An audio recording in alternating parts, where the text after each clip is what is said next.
Hello everyone, जैसे कि आप देख सकते हैं आज हम डिस्कस करने वाले हैं क्लास 10th का बहुत ही important topic force on a current carrying conductor in a magnetic field. जब भी किसी करंट कैरिंग कंडक्टर को जिस कंडक्टर में करंट फ्लो करता है यदि हम उसको मैग्नेटिक फील्ड में पुट अप कर दें तो उस कंडक्टर पर एक फोर्स अप्लाई होता है। आज हमें वो डिस्कस करना है कि आखिर ये फोर्स अप्लाई कैसे होता है, इस फोर्स की डायरेक्शन क्या होती है, और सबसे पहले ये हमें French scientist Andre Marie Ampere ने बताया था कि यदि किसी करंट कैरिंग कंडक्टर को आप मैग्नेटिक फील्ड में रखते हैं तो वो मैग्नेट करंट कैरिंग कंडक्टर पर equal and opposite force exert करती है। क्योंकि ये बात हम जानते हैं कि यदि किसी कंडक्टर में करंट फ्लो किया जाए तो वो मैग्नेटिक फील्ड प्रोड्यूस करता है और वो पास की मैग्नेट को अट्रैक्ट कर सकता है, रिपेल कर सकता है, उस पर फोर्स अप्लाई कर सकता है। Similarly magnet exert equal and opposite force on the current carrying conductor. उसके लिए उन्होंने एक्सपेरिमेंट भी किया। एक्सपेरिमेंट उन्होंने क्या किया, उन्होंने एक हॉर्स शो मैग्नेट ली। Horseshoe magnet, this is U shape magnet, और एक ली उन्होंने एल्यूमिनियम की वायर, राइट। उसको पुट कर दिया हॉर्स शो मैग्नेट के बीच में, ठीक है। इस वायर को एक स्टैंड से हमने यहां पे कनेक्ट कर दिया, सस्पेंड कर दिया थ्रू द वायर, ठीक है। और ये जो वायर है, इन वायर के थ्रू हमने एक बैटरी कनेक्ट कर दी जो कि इस कंडक्टर में करंट फ्लो कराएगी। तो आप देख सकते हैं हमने बैटरी लगा रखी है, यहां पर एक स्विच लगा रखा है, ये स्टैंड है, राइट। और ये वायर इस हॉर्स शो मैग्नेट के बीच में है, राइट। तो आप देखिए कि जो ये करंट है, करंट फ्लो करता है from positive to negative terminal. तो ये करंट फ्लो करेगा, यहां पे ये करंट फ्लो कर गया इस टाइप से, तो ये करंट की हो गई direction A to B. Current की डायरेक्शन कौन सी हो गई, A to B, right. And this is the direction of magnetic field. ये किसकी डायरेक्शन है, मैग्नेटिक फील्ड की, क्योंकि मैग्नेटिक फील्ड की डायरेक्शन होती है from north pole to south pole. तो ये हो गई मैग्नेटिक फील्ड की direction, this is B and this is current. Clear. अब हमको ये देखना है कि फोर्स की डायरेक्शन कैसे आएगी। ये तो हमने आपको बता दिया कि जो करंट कैरिंग कंडक्टर है वो मैग्नेटिक फील्ड प्रोड्यूस करेगा, और ये जो मैग्नेट है इसका अपना भी मैग्नेटिक फील्ड होता है, और यदि दोनों का ही मैग्नेटिक फील्ड है तो वो दोनों को अपोज भी कर सकते हैं, अट्रैक्ट भी कर सकते हैं।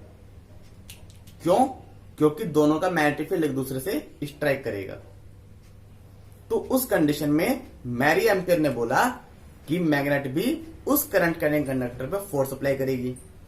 और हम एक चीज और जानते हैं कि जो मैग्नेटिक फील्ड होता है वो मूविंग चार्जेस पर फोर्स अप्लाई करता है। ये आपको ध्यान रखना है, magnetic field applied a force on the moving charges. और यदि इस कंडक्टर में करंट फ्लो करता है इट मीन्स यहां पे चार्जेस फ्लो कर रहे हैं। तो कहने का मीनिंग क्या हुआ कि जो चार्जेस हैं उस पर ये मैग्नेट क्या करेगी, फोर्स अप्लाई करेगी। तो ये आपको समझना है।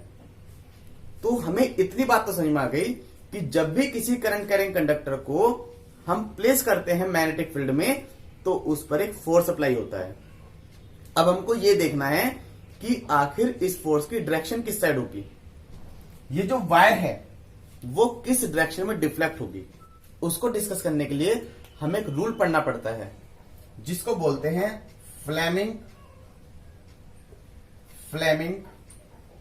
Left hand rule. Fleming left hand rule.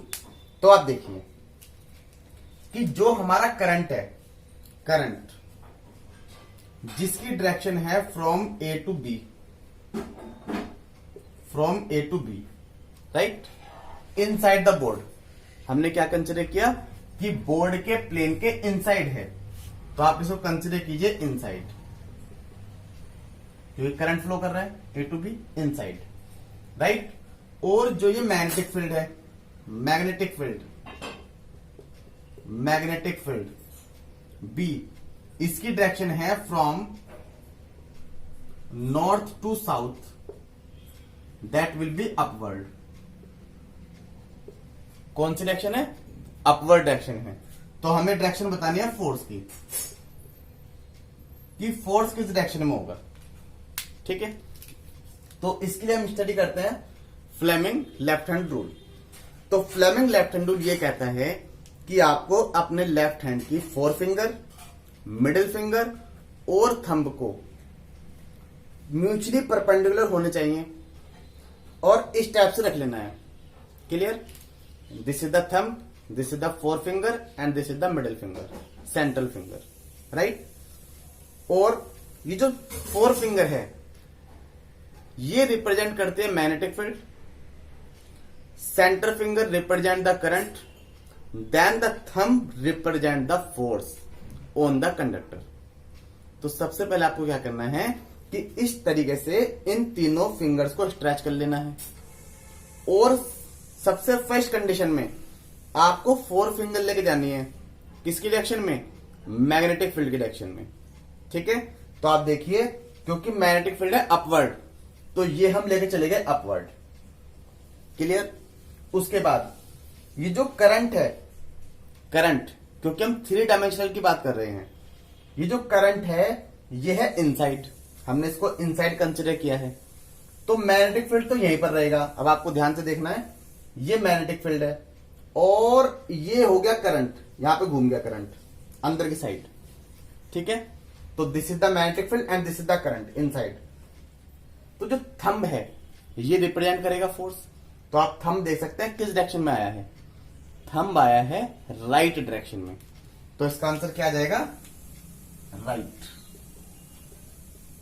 क्या आंसर आएगा? राइट। सपोज आप करंट के डायरेक्शन को रिवर्स कर देते हैं, आप करंट के डायरेक्शन को रिवर्स कर देते हैं और करंट की डायरेक्शन इस बार होती है बी टू ए। कौन सी डायरेक्शन है? B to A. It means इस बार जो करंट है, इस बार जो करंट आएगा वो आएगा आउटसाइड, राइट। बी कौन सी डायरेक्शन में है? अपवर्ड, सेम डायरेक्शन है। और हमें बताना है फोर्स किस डायरेक्शन में होगा। तो आपको वही काम करना है। This is the magnetic field, current कौन सी डायरेक्शन में है? आउटसाइड, बी टू ए। तो ये हो गया आउटसाइड करंट और दिस इज आउटसाइड। आपको अपनी फिंगर रखने के बाद इसको, अपने हैंड को रोटेट करना है उस तरीके से कि ये वहीं का वहीं रहे, नॉर्थ टू साउथ, और ये आ गया आउटसाइड। तो फोर्स किस डायरेक्शन में आएगा? Left side. आई बात समझ में? पहले आपने मैग्नेटिक फील्ड रखा, उसके बाद अपनी दूसरी फिंगर को रोटेट किया उस तरीके से कि पहली फिंगर उसी डायरेक्शन में रहे। तो जो थंब आएगा वो इस बार आएगा लेफ्ट डायरेक्शन में। तो इसका आंसर आ जाएगा लेफ्ट। तो कहने का मीनिंग ये है कि यदि आपको फोर्स की डायरेक्शन कैलकुलेट करनी है तो उस कंडीशन के लिए आपको फ्लेमिंग लेफ्ट हैंड रूल पता होना चाहिए। फ्लेमिंग लेफ्ट हैंड रूल का मीनिंग ये है कि आपको अपनी तीनों फिंगर को स्ट्रेच आउट करना है, तीनों म्यूचुअली परपेंडिकुलर होने चाहिए। फोर फिंगर रिप्रेजेंट करेगा magnetic field, centre finger represent करेगा करंट और थंब रिप्रेजेंट करेगा फोर्स। सबसे पहले आपको मैग्नेटिक फील्ड की डायरेक्शन में जाना है, उसके बाद आपको करंट की डायरेक्शन में जाना है और जिस डायरेक्शन में थंब होगा वही डायरेक्शन हो जाएगी फोर्स की on the current carrying conductor. अब हम ये देखते हैं कि जो फोर्स है किसी भी करंट कैरिंग कंडक्टर पर वो मैक्सिमम और मिनिमम कब होता है, हमें ये देखना है। तो इसके लिए आपको क्या ध्यान रखना है? For minimum zero force,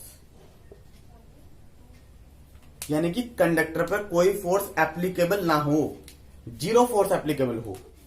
when B and I are in same direction, यदि बी और आई दोनों सेम डायरेक्शन में हैं, उस कंडीशन में फोर्स जीरो होता है। उस कंडीशन में कोई भी फोर्स अप्लाई नहीं होगा। Second, for maximum force, maximum force, maximum force के लिए क्या कंडीशन होती है बेटा? When B and I, it means current carrying conductor, are perpendicular to each other. It means दोनों के बीच का एंगल होना चाहिए 90 डिग्री, और इस कंडीशन में दोनों का एंगल होना चाहिए 0 डिग्री, राइट? तो इस कंडीशन में फोर्स हो जाएगा मैक्सिमम। आई बात समझ में? तो कहने का मीनिंग ये है कि यदि फोर्स 0 होगा तो उस कंडीशन में बी और आई सेम डायरेक्शन में होंगे, थीटा होगा 0। और यदि फोर्स मैक्सिमम लगता है, इट मींस मैग्नेटिक फील्ड और करंट कैरिंग कंडक्टर ये एक दूसरे के परपेंडिकुलर होने चाहिए, उसी कंडीशन में फोर्स मैक्सिमम हो सकता है। अब हमको एक चीज और देखनी है कि जो डिफ्लेक्शन हो रहा है, जो फोर्स अप्लाई होता है करंट कैरिंग कंडक्टर पर, वो कैसे चेंज हो सकता है, आखिर उसके कौन कौन से फैक्टर हैं जिससे वो हमारा डिफ्लेक्शन चेंज हो सकता है। तो आप देखिए कि जो फोर्स है, फोर्स वो डिपेंड करता है डायरेक्टली बी पर। जितना मैग्नेटिक फील्ड ग्रेटर होगा उतना ही force on the current carrying conductor will be greater. Force directly proportional to I. जितना करंट ग्रेटर होगा in the current carrying conductor, उतना डिफ्लेक्शन भी ग्रेटर होगा। Third, F proportional to L। जितनी conductor की लेंथ मोर होगी उतना ही डिफ्लेक्शन मोर होगा। And the last, F proportional to sine theta. B और I के बीच में, B और I के बीच में जितना ज्यादा एंगल बनता जाएगा उतना ज्यादा डिफ्लेक्शन होता जाएगा, उतना ज्यादा फोर्स अप्लाई होता रहेगा। तो कहने का मीनिंग ये है F प्रोपोर्शनल टू, इनको कंबाइन कर देते हैं, BIL साइन थीटा, राइट? यहां पर एक कांस्टेंट आएगा जिसको हम K लिखते हैं, BIL sine theta, right? K की वैल्यू हम 1 पुट अप कर सकते हैं एक्सपेरिमेंटली, तो ये हमारा आ जाएगा force. That will be the formula. Clear? Basically ये आप 12th क्लास में डिस्कस करोगे, लेकिन मैंने आपको इसलिए बताया क्योंकि एनसीईआरटी में एक क्वेश्चन है जहां पर यह पूछा गया है कि displacement of the road AB, displacement of the conductor AB वो कैसे अफेक्टेड होता है। तो आपको वहां पे यही लिखना है कि यदि हम लेंथ को इंक्रीज कर दें कंडक्टर की तो फोर्स इंक्रीज हो जाएगा, डिफ्लेक्शन इंक्रीज हो जाएगा, डिस्प्लेसमेंट इंक्रीज हो जाएगा। यदि हम मैग्नेटिक फील्ड को इंक्रीज कर दें तब भी डिस्प्लेसमेंट इंक्रीज होगा, यदि हम करंट को इंक्रीज कर दें तब भी डिस्प्लेसमेंट इंक्रीज होगा। यदि वहां पे करंट हम 0 कर दें तो उस कंडीशन में force on the current conductor will B 0। ये आपको ध्यान रखना है। तो आइए एक बार फ्लेमिंग लेफ्ट हैंड रूल को एक बार दोबारा से डिस्कस करते हैं और एक क्वेश्चन लेके आते हैं आपके सामने कि आपको उसमें यह बताना है कि फोर्स की डायरेक्शन किस साइड होगी। क्वेश्चन ये है, suppose this is the magnetic field, this is the direction of magnetic field, magnetic field, right? And this is the direction of electron, this is the direction of electron, यानी कि moving charges है, right? तो हमको ये बताना है कि इस इलेक्ट्रॉन पर फोर्स कौन सी डायरेक्शन में अप्लाई होगा। तो आप क्या करोगे, आप सिंपली क्या कर सकते हैं, आप ये बताओगे सर ये मैग्नेटिक फील्ड हो गया और ये हमारा डायरेक्शन हो गया करंट की और ये हमारा फोर्स आ गया। आप इसको बोल दोगे आउटसाइड द बोर्ड, है ना, कि बोर्ड के आउटसाइड फोर्स अप्लाई होता है। लेकिन ये आपका आंसर रॉन्ग है। According to Fleming left hand rule आप यही तो करोगे कि ये मैग्नेटिक फील्ड की डायरेक्शन हो गई, ये इलेक्ट्रॉन की हो गई और ये फोर्स की हो गई, राइट? लेकिन आप देखिए, अगर हम बात करते हैं करंट की, तो करंट किसकी डायरेक्शन में होता है, इलेक्ट्रॉन के अपोजिट डायरेक्शन में होता है। So this is the direction of current and this is the direction of magnetic field. अब अप्लाई कीजिए आप Fleming left hand rule. So this is the direction of magnetic field and this is the direction of current.